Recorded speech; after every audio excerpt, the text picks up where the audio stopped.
그래서 지난 시간까지 그 대기와 해양의 상호작용과 관련된 내용을 쭉 해봤고, 요 내용부터 다시 조금 들어가 보도록 하자. 135페이지부터 할 건데, 사실은 또 얘기했던 부분이니까 그냥 빠르게 훑고 넘어가도록 할게요.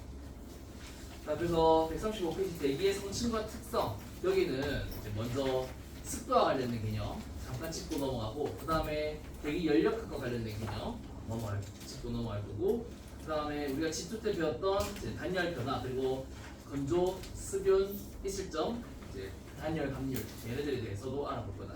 그리고 아마 다음 시간 2교시에는 단열 성도와 관련된 내용을 조금 더 자세히 들어보도록 할 것 같아.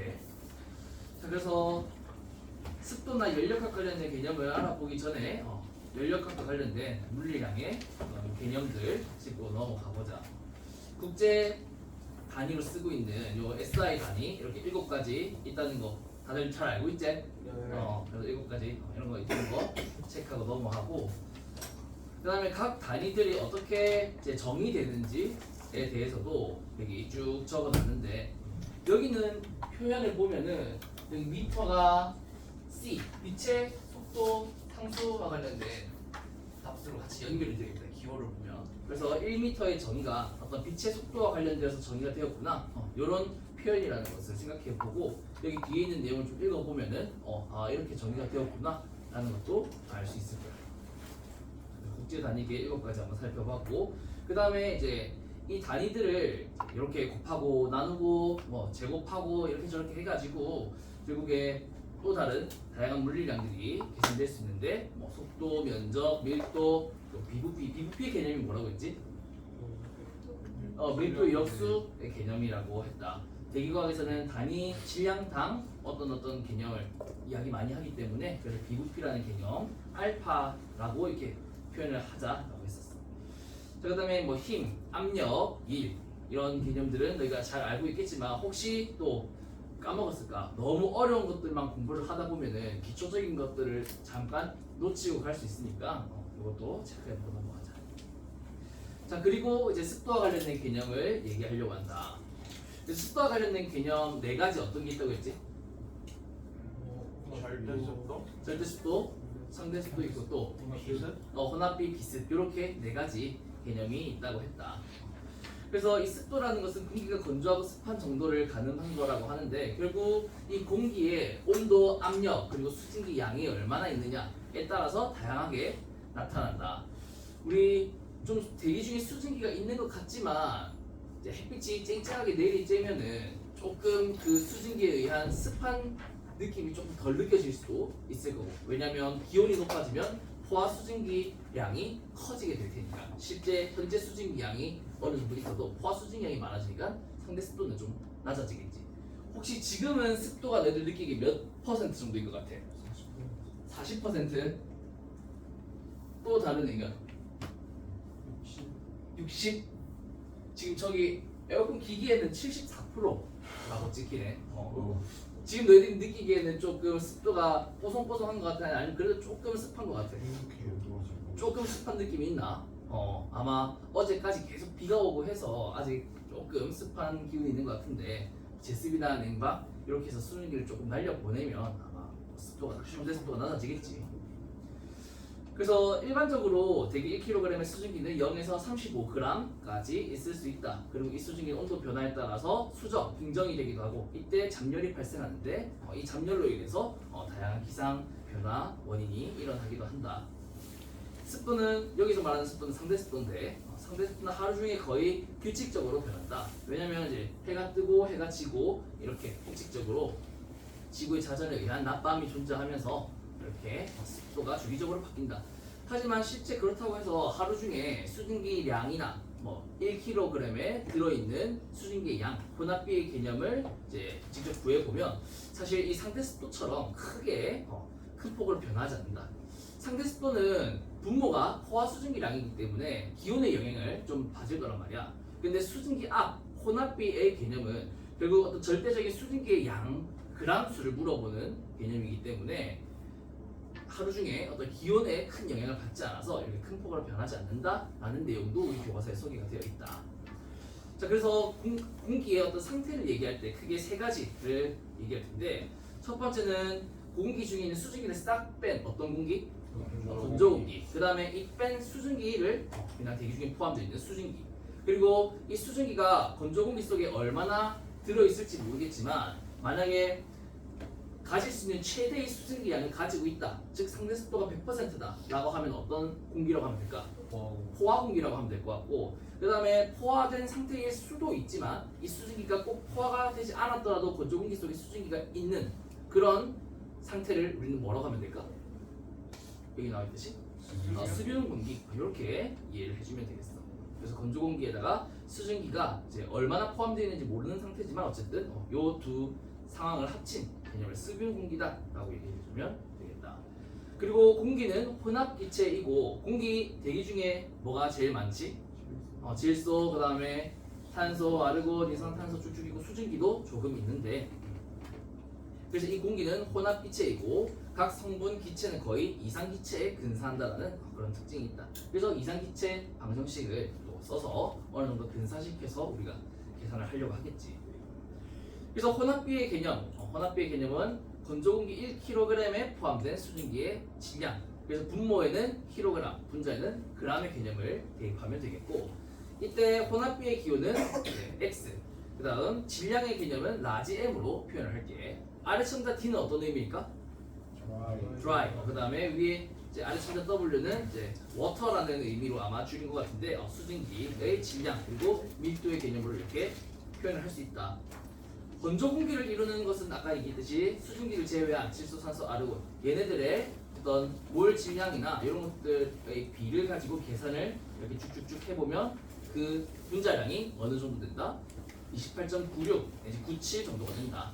그래서 건조 공기의 분자량은 28.97 g/몰, 그 다음에 수증기의 분자량은 18.02 g/몰, 이렇게 생각이 되겠고, 그 다음에 어떤 공기, 그냥 여기 공기에는 수증기도 들어있는 어떤 일반적인 공기 전체의 기압은 우리가 그냥 P라고 하자. 그리고 이 공기 중에 수증기가 가지는 분압을 우리는 스몰 e라고 얘기하자. 여기서 말하는 e는 뭘 줄인 걸까? 수증기, 영어로 듀. 뭔가 여기서 말하는 e는 아마 뭔가 증발에 의해서 evaporation 그걸 쓰지 않았나 하는 생각이 들어. 그 다음에 건조 공기 자체의 분압은 PD. 그래서 이 P, 수빈 공기의 전체 기압은 건조 공기의 분압 더하기 수증기의 분압이라고 생각을 해주면 되겠다.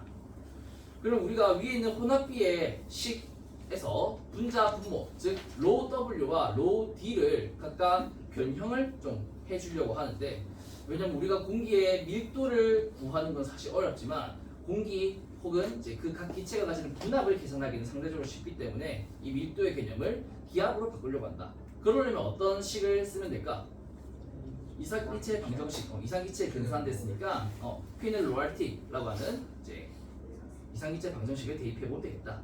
그래서 건조 공기의 분압은 ρD, 그 다음에 RD, T 이렇게 표현할 수 있을 거고, 그 다음에 수증기의 분압은 ρW, RW, T로 표현을 할 수가 있겠다. 그래서 이 식을 또 이 RD 혹은 RW라고 하는 이 비기체 상수의 개념을 보편 기체 상수 나누기 분자량의 개념으로 바꿔주고, 이렇게 각 밀도, 건조 공기 밀도, 그 다음에 수증기 밀도를 이렇게 표현하고, 그래서 슉슉 대입해가지고 식을 변형시키면 이렇게 건조 공기 분자량 분의 수증기의 분자량 곱하기 건조 공기의 분압 분의 수증기의 분압으로 혼합비의 식이 변형이 될 수 있겠다.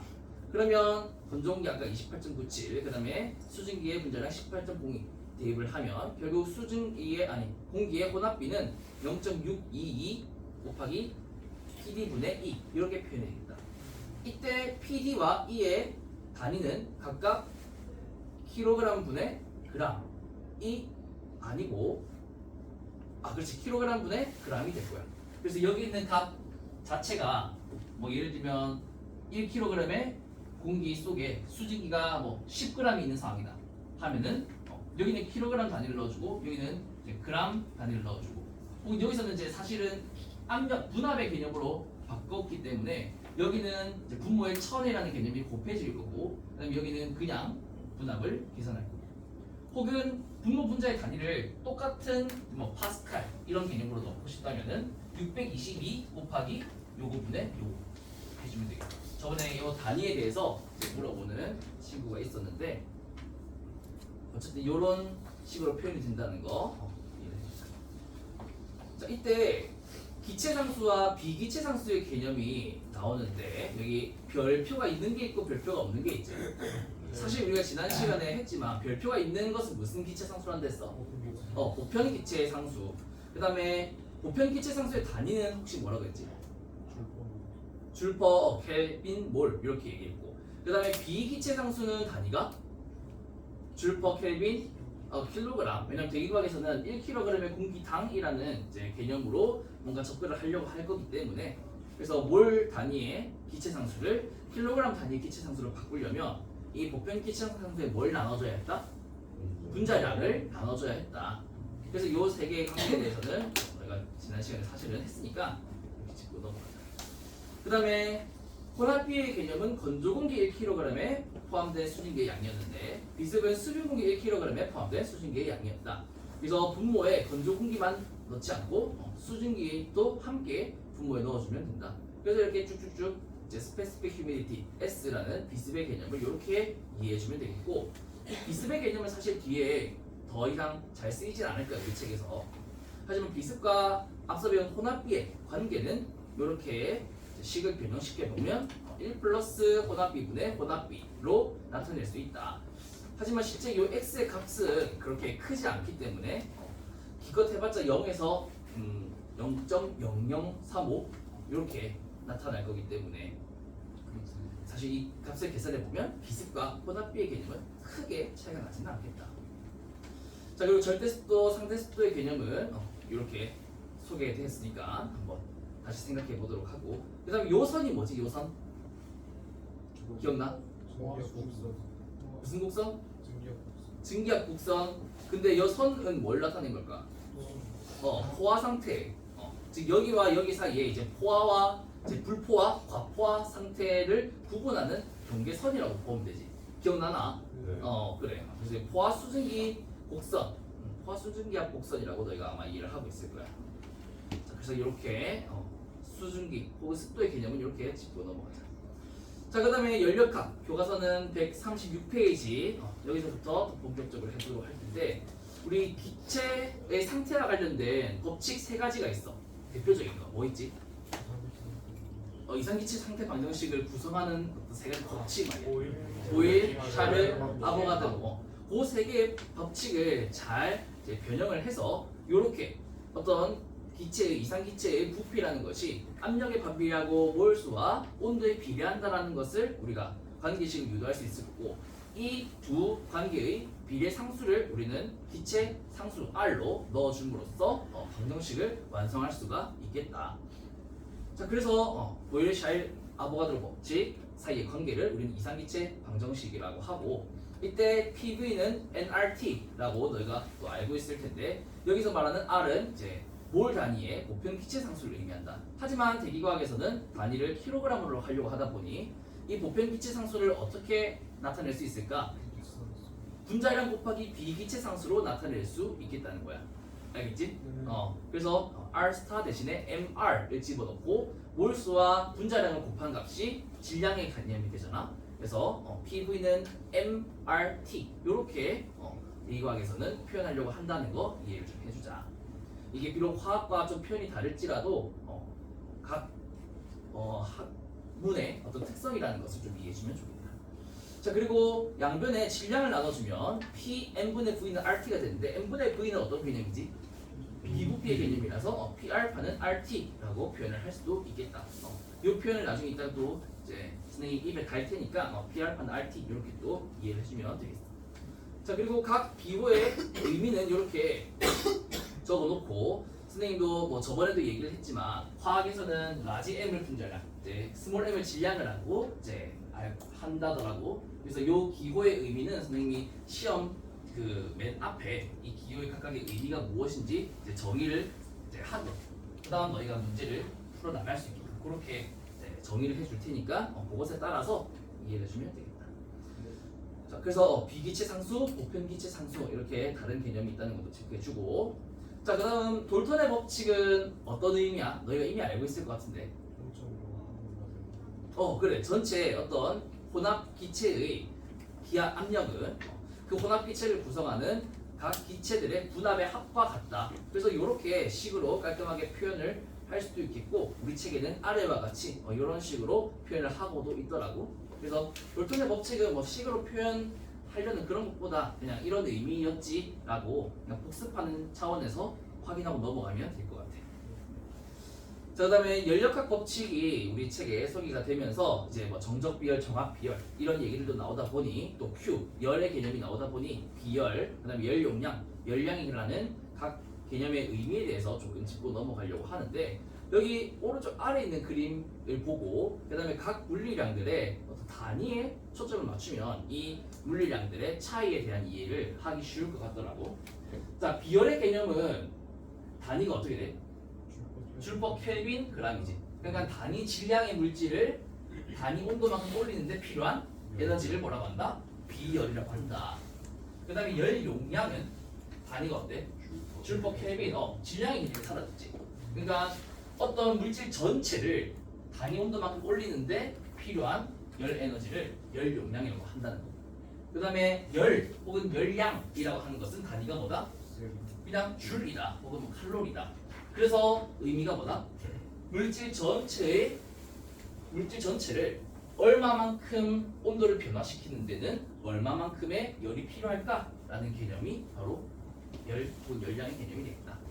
그래서 다른 말로 하면 온도가 다른 물체 사이에 이동하는 열의 양을 의미한다. 그리고 뭐 칼로리의 개념은 사실 잘 쓰지 않겠지만 칼로리와 줄의 개념은 이런 관계에 있다. 4.2를 가지고 단위로 환산할 수 있다는 거. 그것도 너희가 들어본 적이 있겠지만 그냥 한번 봤으면 해서 넣어놨다. 그 다음에 정합비열, 정적비열의 개념도 한번 살펴보자. 정합비열은 어떤 상태에서 측정한 비열이야? 압력이 일정한 상태. 정적비열은? 부피가 일정한 상태. 그래서 여기 그림을 선생님이 좀 가지고 와봤는데, 왼쪽에 있는 그림은 1kg의 물질을 1도씩 올리는데 부피가 일정한 상태에서 얼마만큼 열을 가야 될까라는 이제 상황인 거야. 오른쪽에 있는 그림은 1kg의 물질을 1도씩 올리는데 압력이 일정한 상황이야. 그러면 부피는 바뀔 수 있겠다, 맞지? 왼쪽에 있는 상황은 부피가 일정하대. 그럼 열을 더하면 내부 기압은 어떻게 될까? 높아지겠지. 왜? 기체들의 분자 운동 에너지가 커질 거잖아. 그래서 이제 바깥 외벽을 때리는 힘이 강해지겠지. 즉 내부 기압이 높아지겠다. 하지만 여기서는 부피를 일정하게, 압력을 일정하게 하려면 결국 어떤 변화가 있어야 돼? 1에서 2로 2를 해줌으로써 이 내부 기압이 높아지는 것을 줄일 수 있겠지. 열을 가해도 압력이 일정하기 위해서는 뭔가 2를 해줘야 된다는 거야. 그러려면 이 둘 중에 1kg의 물질을 1도씩 올리는데 어디에 더 열을 많이 가해야 될까? 정합 상태. 여기. 그렇지. 정합 상태. 왜냐면 여기는 정적 상태와 다르게 뭘 하니까? 가해진 열이 2를 추가로 하게 되니까. 그래서 여기 보면은 그 값이, 여기는 정적인 상태인데, 그래서 CV로 나타나는데 3.12 kJ per kg 도씩. 그 다음에 정압 상태에서는 5.2 kJ per kg 도씩라고 나와 있어. 이거는 어떤 물질인지 쌤도 사실 정확하게는 모르겠다. 이 정적 정압 비열을 가진 물질이 기체가 뭔지. 그렇지만 여기 아래 보면 건조 공기의 정압 정적 비열은 선생님이 여기 넣어놨어. 건조 공기의 정압 비열은 1004 J/Kelvin kg이고, 그다음에 건조 공기의 정적 비열은 717 J/Kelvin kg이다. 이 두 정적 정압 비열 사이의 차이를 우리는 뭐라고 계산을 할 수 있다? R 기체 상수라고 계산될 수 있다. 요 사실은 너희가 알고 있던데, 요 식을 유도하는 과정도 너희가 다른 교과에서 해봤나? 과학 시간에 해봤나? 그래. 우리 지구과학에서도, 고급 지구과학에서도 요 내용이 잠깐 소개가 되는데, 그 상황도 이따가 들여다보자. 그래서 정적 비열, 정압 비열의 의미와 그 다음에 그 차이가 어떤 의미를 가지는지 정도 좀 이해를 해주면 되겠다.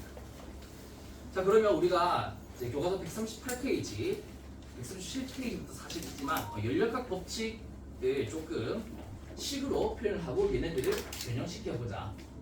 어떤 공기에 열량 Q를 가한다고 할 때 열량 일부는 공기덩이가 한 길에 사용되고 나머지 열량은 내부 에너지의 변화에 사용이 된다.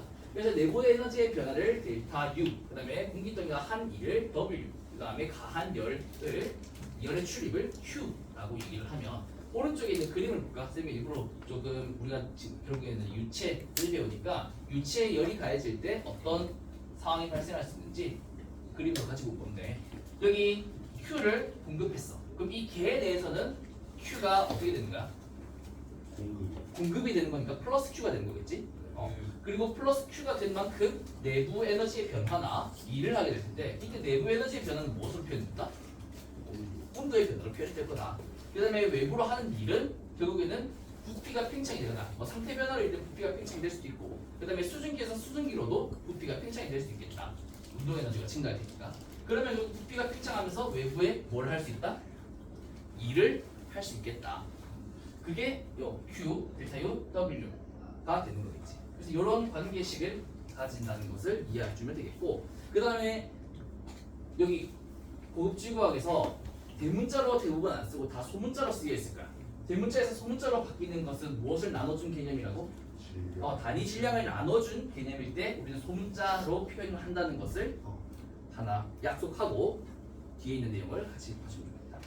근데 우리 책에는 요 Q와 W에도 지금 델타가 사실 붙어 있거든. 근데 Q와 U, W라는 물리량 자체는 전달이나 변환의 의미를 갖고 있기 때문에 델타를 붙이지 않아야 좀 더 식이 명확할 것 같더라. 그래서 책과 조금 다르지만 델타를 빼고 스택 표현을 했다는 거. 그래서 PPT에 있는 자료를 좀 따라와 주면 좋겠다. 자 그러면 위에 있는 식 단위 질량당 이제 연력학제 1법칙의 식을 조금 바꿔보자. 그래서 첫 번째는 정적 과정인 상황을 가정해 볼게. 즉 부피의 변화가 없으니까 외부로 일을 하는 상황일까 안 하는 상황일까? 안 하지. 그럼 여기 식에서 뭐를 0으로 만들 수 있겠다? W를 0으로 만들 수 있겠다. 그러면 W를 0으로 만들지만 이때 열을 가했을 때 발생하는 온도의 변화는 어떤 비열의 개념이야? 정적 비열의 개념이겠지? 그래서 Q는 CVDT라는 식을 얘가 0일 때는 이런 관계식이 이루어가 되겠다. 그럼 DU 대신에 뭘 넣어도 되겠다? CVDT를 넣어도 되겠다라는. 물론 DU 대신에 Q를 넣어도 되지. 정적 과정의 상황에서. 어쨌든 이렇게 정적인 상황을 가정하면 DU 대신에 CVDT를 넣을 수도 있고 혹은 CV라는 것이 DT분의 Q 혹은 DT분의 DU라고 표현할 수도 있겠다. 그래서 위에 있는 식을 첫 번째로 이렇게 바꿔봤어. 알아봤지? 자, 그 다음에 W라고 하는 단위 질량당 어떤 일이라고 하는 것, 이 소문자 W를 이제 바꿔보려고 하는데 우리 일이라고 하는 것은 어떤 개념이지? 힘을 가했을 때 그 가한 힘의 방향으로 어떤 이동 거리 혹은 변이를 가지고 일의 양을 계산할 수 있다, 맞지? 그래서 엄밀히 말하면 여기 있는 두 값의 사이에는 내적이 들어가야 맞는 건데 그거는 여기서는 크게 중요하지 않은 것 같아요. 그래서 어쨌든 이렇게 표현이 되고 우리 힘이라고 하는 것은 압력이라는 것이 단위 면적당 작용하는 힘이니까 F 대신에 PA로 바꿀 수 있겠다. 그리고 이 면적 곱하기 DS는 결국 이제 체작의 변화와 관련이 있으니까 PdV로 바꿀 수 있겠다는 뭐를? W를. 그리고 여기서 단위 질량 M을 나눠보자. 그러면 라지 W는 뭐가 되고 스몰 W가 되고 그 다음에 M분의 dV는 뭐가 된다? D알파가 되겠다. 이때 질량은 이제 변화가 없는 상황을 우리 대기업에서는 일반적으로 가정을 하니까 그러면 위에 있는 W 대신에 우리는 뭘 넣을 수 있다? P, D알파를 넣어줄 수 있겠다. 여기까지는 이해되나? 그리고 이런 상황과 더불어서 우리는 P알파는 RT라는 이상기체 방정식을 조금 변형을 해볼 거야. 왜? 여기 있는 식을 조금 한번 바꿔보려고. 그래서 P알파는 RT라고 하는 이상기체 방정식에서 처음 상태 공기는 P알파는 RT를 따를 테고 그 다음에 상태가 변화해서 나중 상태의 공기에 대한 이상기체 방정식은 P 플러스 DP 곱하기 알파 플러스 D알파는 기체 상승의 변화가 없을 테니까 R, T 플러스 DT로 표현할 수 있겠다. 이 표현은 가능하겠지? 그럼 이 표현을 전개해가지고 한번 나타내보면 이렇게 되는데 두 번째 줄 이때 P알파와 Rt는 초기 상태의 이상기체 방정식이니까 서로 상쇄가 될 수 있겠고, 그러면 남은 것은 P D알파 그리고 알파 DP 얘는 넘기고, DP D알파는 다른 것에 비해서 둘 다 변화량과 변화량의 곱이니까 값이 어떻겠어? 적어서 무시할 수 있거든. 그래서 얘를 0에 근사시킨다면 결국 P D알파라는 저 값 대신에 무엇을 넣을 수 있겠다? RDT 마이너스 알파 DP를 넣을 수 있겠다. 요 항 대신에 말이야.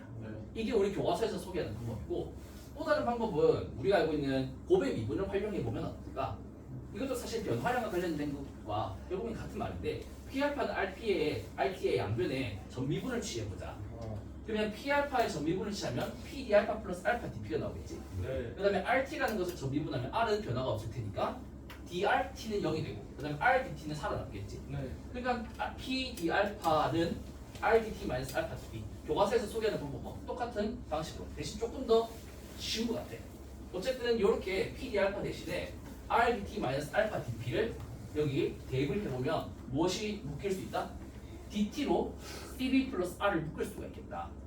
그래서 여기 위에 있는 식이, 이렇게 바뀔 수 있겠다는 거야. 이렇게 바뀌고 여기서 이렇게까지 바꿀 수도 있겠다는 거지. 이해되나? 그 다음에 여기서 정압 과정을 한번 생각해보자. 아까는 뭐 정압 과정을 생각해볼 수 있잖아. 그러면 정압 과정은 여기 DP가 0인 상황이겠지. 그리고 이때 열의 변화, 열을 가했을 때 발생하는 온도의 변화는 어떤 비율을 써야 되지? CP가 되겠지. 그리고 CPDT와 CV 플러스 RDT가 결국엔 뭐 어떻게 된다? 같게 된다. 그러니까 CP는 무엇과 같다? CV 플러스 R과 같겠다. 그래서 정적 비열에다가 기체 상수를 더하는 것이 정압 비열이 되는 거겠지.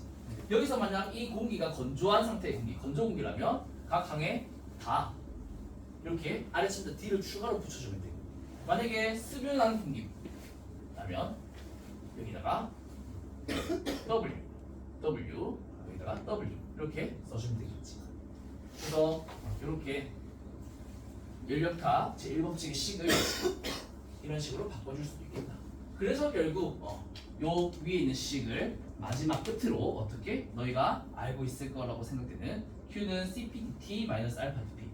여기서 양변에 그 질량을 곱해주면 너희가 아마 알고 있을 Q는 CPDT 마이너스 VDP가 돼. 요 식은 익숙하나? 요 식에서 각 항의 질량을 나누면 소문자 되고 얘도 소문자 되고 그다음에 얘도 알파가 될 거예요. 그래서 연력학적 1법칙 화학에서 이 식을 아마 너희가 쓰게 될 텐데 이 식의 유도 과정을 한번 살펴본다. 자, 그리고 이 식을 이제 우리는 어떻게 할 거다? 우리가 알고자 하는 이 단열 변화에 한번 적용을 시켜봅니다. 그래서 Q는 0 이상, 즉 단열 과정, 열의 출입이 없는 거니까 Q는 0을 넣어서 이 식을 한번 또 정리를 해보자. 그러면 CPDT 마이너스 알파 DP가 0인데 이때 알파는 P분의 RT가 될 거야. P알파는 RT니까. 그러면 여기 있는 식에서 양변에 CPT를 한번 나눠보자. 양변에 CPT를 나누면 T분의 DT는 CP분의 R, P분의 DP가 돼. 이런 꼴을 보니까 너희들 뭘 해주고 싶어? 적분이 말이 없지. 그러면 양변에 부정적 꼴을 해보자. 부정적 꼴을 해보면 좌변은 뭐가 되고? LNT 플러스 상수, 적분 상수 첫 번째가 나오고, 오른쪽에 우변은 CP분의 R, 얘네들 상수니까 그냥 빠져나올 수 있겠고, LNP 플러스 C2가 될 거야. 그리고 여기는 항을 이제 적절히 LN끼리, 그 다음에 적분 상수끼리 이양시켜주면은 LNT 플러스 LNP의 마이너스 카파라고 해. 이때 카파라고 하는 것은 CP분의 R, 얘를 카파라고 하는 거거든, 이렇게. 그러면 여기 마이너스 LNP의 카파인데, 카파승인데 마이너스 카파승이라고 해도 되잖아. 그래서 이렇게 바꾸고 C2 마이너스 C1을 그냥 C라고 할게. 어쨌든 상수니까. 그리고 얘네들을 더하면 결국 LNT P의 마이너스 카파승이 되겠지. 그리고 얘를 또 지금 자연 로그니까 T P의 마이너스 카파승은 E의 C승이 되잖아. 그러니까 E의 C승도 어쨌든 상수의 개념이니까 결국 T의 P의 마이너스 카파승은 상수가 되겠다. 이 말이 무슨 이 식이 부하성 방정식이라고 하는 건데, 어떤 서로 다른 상태의 공기가 T1, P1이 있고 이 공기, 그 다음에 또 다른 공기 T2, P2가 있어. 그럼 요 둘의 관계가 이렇게 나타내면 결국 똑같다라는 의미가 될 거야. 즉 일정하다라는 의미가 되겠지. 이게 포화성 방정식이라고 해. 이 포화성 방정식을 우리는 또 다른 상황에 대입을 하려고 하는 건데 어떤 상황이냐? 우리 생각해보자. 과학과 같은 상황에서는 실험 환경을 할 때 그 실험 환경의 압력이 막 바뀌나?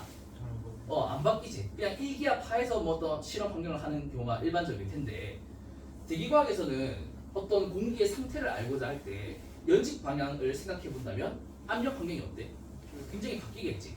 그러다 보면 지상에 있는 공기, 예를 들면 25도씨의 공기가 있을 거고, 그 다음에 조금 더 높이 있는 공기, 어느 고도에 혹은 어느 압력에, 아마 더 낮은 압력의 환경일 텐데 여기 있는 공기 20도씨의 공기통이가 있다고 해보자. 여기는 예를 들면 1000헥토파스칼 지상 부분의 공기통이고, 여기는 뭐 900헥토파스칼, 아니 850헥토파스칼의 공기통이라고 해보자.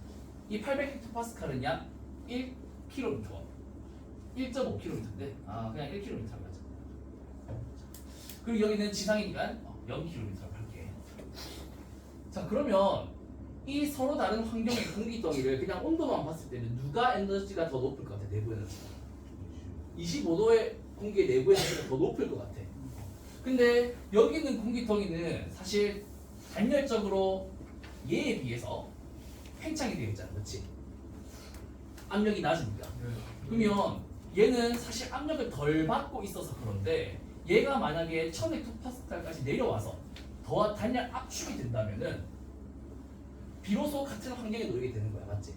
그러면 여기 있는 공기가 이 지상으로 내려와서 단열 압축인 상황을 고려해 준다면 더 내부 에너지를 정확하게 비교할 수 있는 것이 될 텐데, 그러면 이 공기가 만약에 어떤 응결된 상황이 아닐 때 우리는 1km의 공기덩이를 지상 0km로 단열 압축시킨다 할 때 어떤 과정을 밟아야 되지?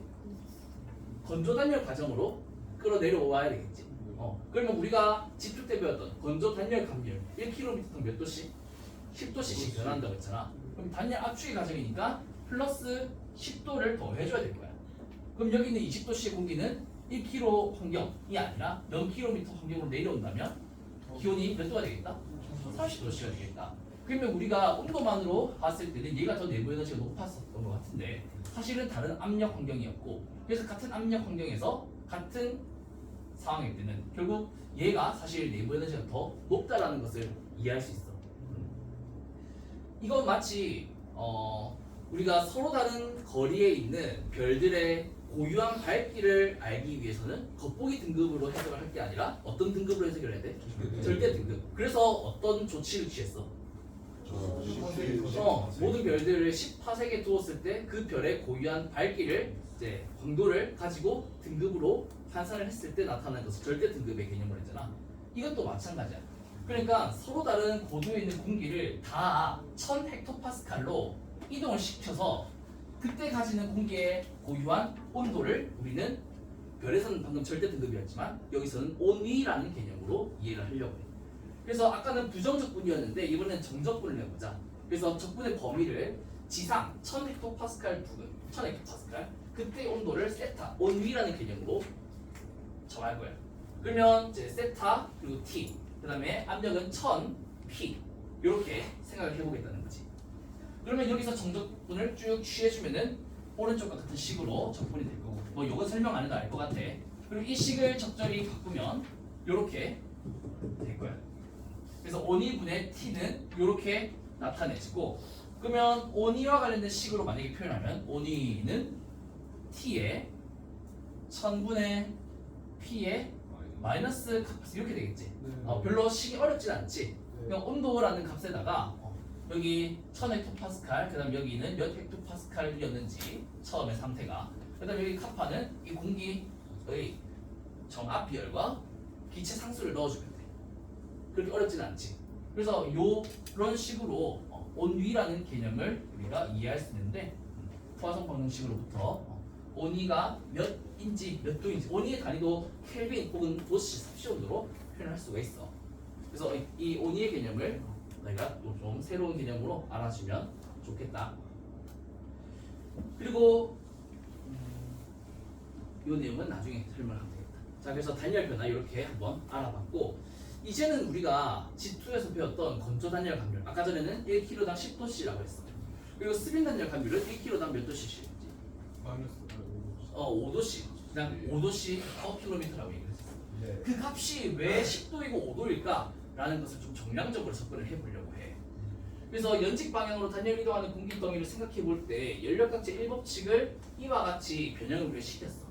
그리고 여기서 이제 고도에 따른 어떤 압력 차이, 그리고 밀도나 뭐 중력가속도, 그래서 정력각 방정식을 여기 있는 연력각제 1법칙에 대입을 해보려고 해. 그러면 dp 대신에 뭘 넣자? 마이너스 로지 dg를 넣자. 그러면 이렇게 식이 변형이 될 거야.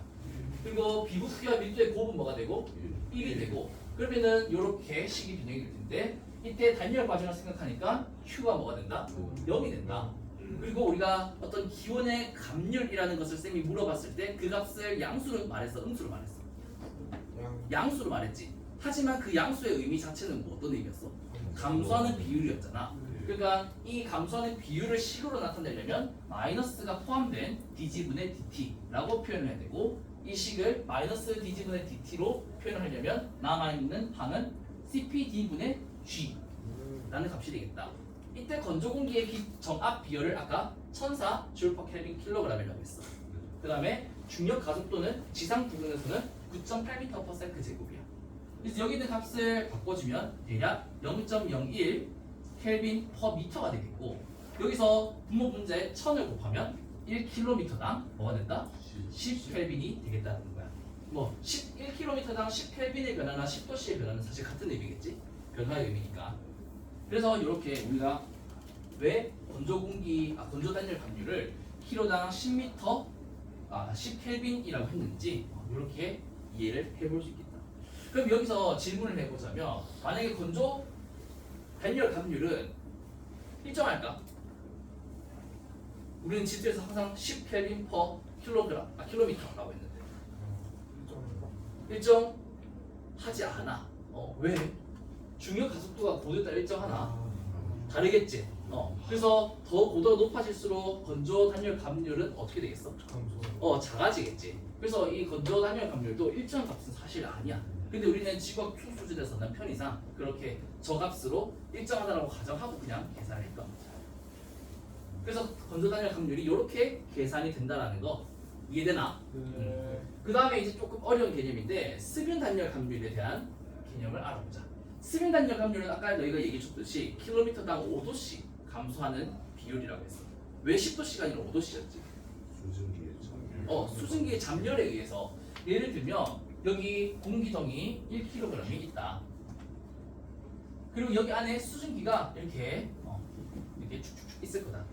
근데 스빈 단열 감률의 상황은 어떤 포화된 상태에서 수증기가 상태 변화하면서 발생하는 잠열이 이 온도가 단열적으로 상승해도 기온이 떨어지는 것을 줄여준다는 거죠. 이 잠열이.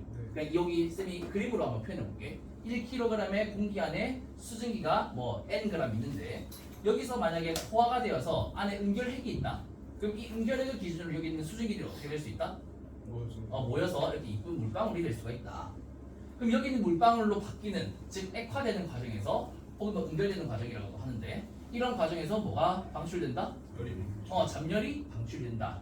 그러면서 이 1kg의 공기덩이가 상승하는 단열 변화의 과정에서 우리는 건조 단열 감률 10켈빈/km를 적용할 게 아니라 요 열에 의해서 온도가 떨어지는 비율이 작아진다.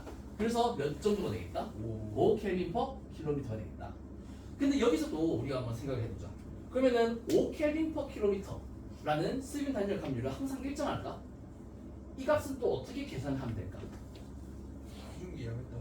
그렇지, 수증기의 양에 따라서 감소할 거야. 그러면은 수증기가 여기 1kg에 있는 공기덩이가 어느 정도 정해져 있는데 계속 잠열이 똑같은 양 방출해야만 이 값이 유지될 거잖아. 근데 그게 아니겠지. 그러면 나중에 얘가 계속 단열적으로 상승을 해. 그러면 계속 수증기의 잠열이 방출이 돼. 그럼 결국 나중에 잠열로 방출될 에너지가 생길까 아니면 사라질까? 사라지겠지. 이 공기가 가지고 있는 수증기가 다 응결 탈출해버리면 말이야.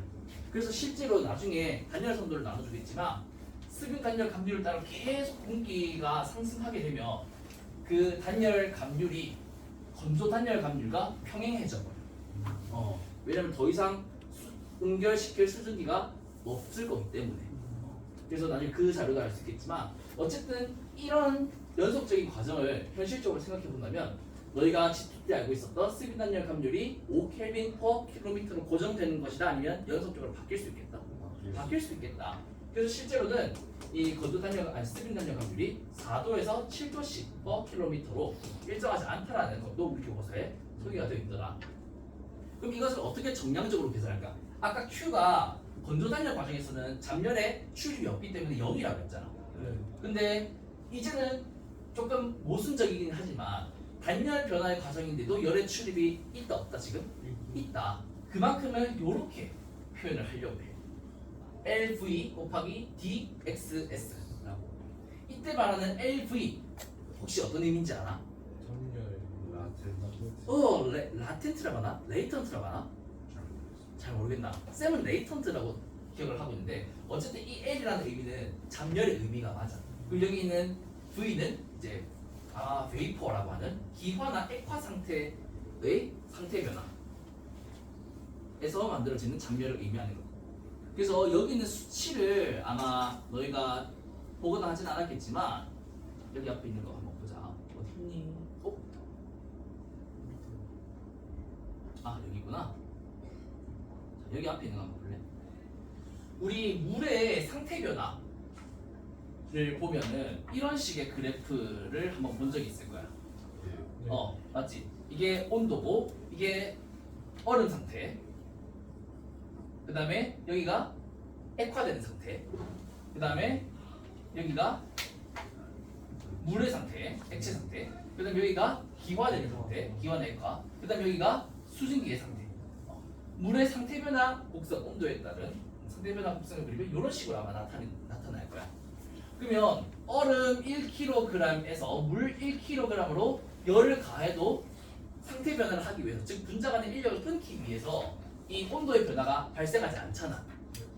그럼 이 온도가 상태 변화가 되고 온도가 바뀌려면 몇 만큼의 에너지가 필요할까? 얼음 1kg이 물 1kg으로 상태 변화하기 위해서 필요한 에너지 말이야. 그럼 이게 곧 잠열의 개념이잖아. 그게 요만큼이라는 거야. 기와 액화와 관련된 상황에서는 얼음 1kg을 물 1kg으로 상태 변화하기 위해서는 2.5 곱하기 12 승출이 필요하다는 거야. 엄청 제법 많지. 그리고 융해 응고율은 상대적으로 조금 적지만 이때 F는 아마 퓨전의 의미일 거야. 맞나? 용해의 의미가? 융해의 의미가?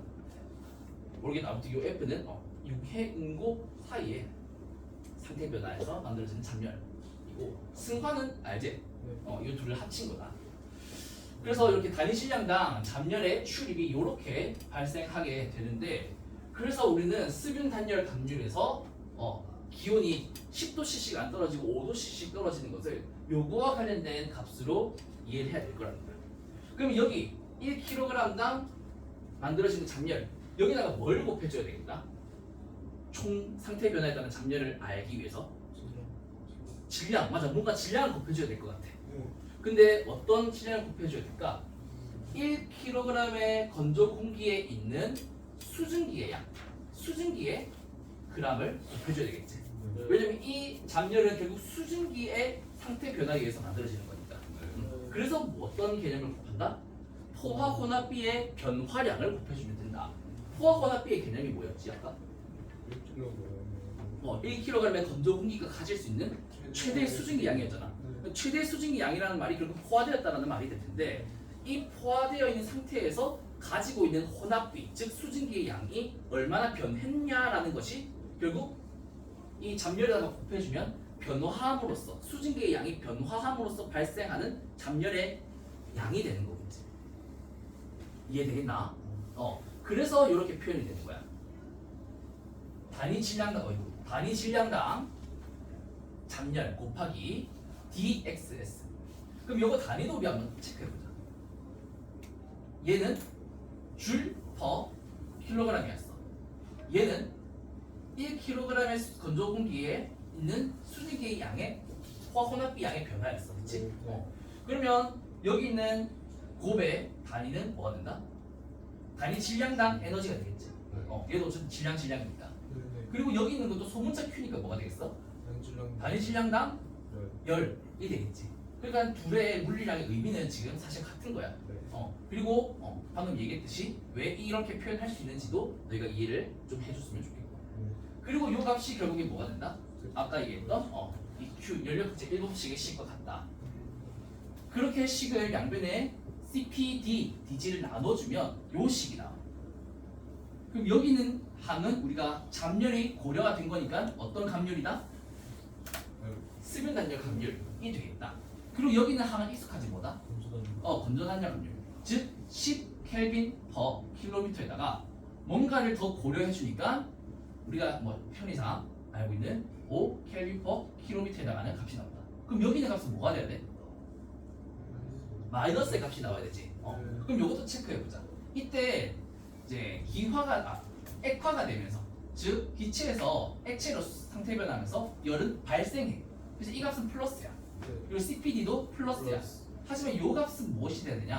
마이너스가 돼야 된다. 이건 또 왜 그럴까? 한번 생각해 보면, 그렇지, 응결을 하기 때문이야. 자, 이 DG분의 DXS라는 것은 고도가 상승하면서 포화혼합비가 어떻게 변할지를 우리가 이해를 해야 될 거야. 근데 고도가 상승하면 온도가 어떻게 돼? DT가 감소하지. 온도가 감소하면 수증기의 응결이 발생해. 그럼 건조공기 1kg에 가지고 있는 포화혼합비가 많아지겠어? 적어지겠어? 적어지지. 즉 얘는 작아진단 말이야.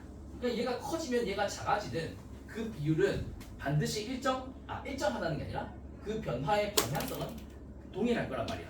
얘가 커지면 얘가 작아져야 하는. 왜냐면 온도 변화가 이렇게 되니까. 그래서 이 값이 마이너스가 되니까 여기 있는 전체 항의 값은 마이너스가 된다. 그래서 이 건조단열 감률에 뭔가가 빼지게 되니까 즉 온도가 떨어지려는 비율을 줄여주니까 5켈빈 per 킬로미터가 되는데 이 값이 그럼 일정하겠다 다르겠다? 일정하지 않겠다. 왜냐하면 이 포화혼합비의 변화는 고도가 높아질수록 그 변화량은 적어지겠지. 왜냐면 이미 수증기가 응결 탈출하고 남은 양이 얼마 없을 테니까. 그래서 이 값이 점점 작아지면서 고도에 따라 이렇게 수빈단열 감률의 차이가 발생하겠다는 거예요. 그래서 수빈단열 감률도 조금 식으로 정량적으로 알아보았고, 그 다음에 이슬점 감률. 이슬점 감률도 사실 이런 식으로 뭔가 계산을 할 수 있어. 그래서 1km당 2조씨가 나오는 이유를 접근할 수 있는데 그 내용을 하려면 클라지우스 클라페이론 공식도 써야 되고 뭔가 조금 더 알아야 될 게 많아. 근데 그 내용을 다 다루자니 너무 많더라고. 그래서 이슬점 감률은 너희가 이 정도로만 이해를 해주면 되겠어. G2에서 알고 있었던 것과 같이 고도가 바뀜에 따라 수증기압이 변화하면서 이슬점이 감소하는 비율인데 건조한 상태일 때는 어떤 감률을 따라서? 이슬점 감률을 따라서. 하지만 수변한 상태일 때는 수변 단열 감률을 따라서 이슬점이 변한다. 이 정도만 기존에 알고 있었던 것처럼만 이해를 하고 있으면 되겠다. 그래서 이렇게 세 가지 단열 감률에 대해서도 알아보았고, 다음 시간에는 이제 단열 선도에 대한 내용을 알아보도록 할게. 수고했다.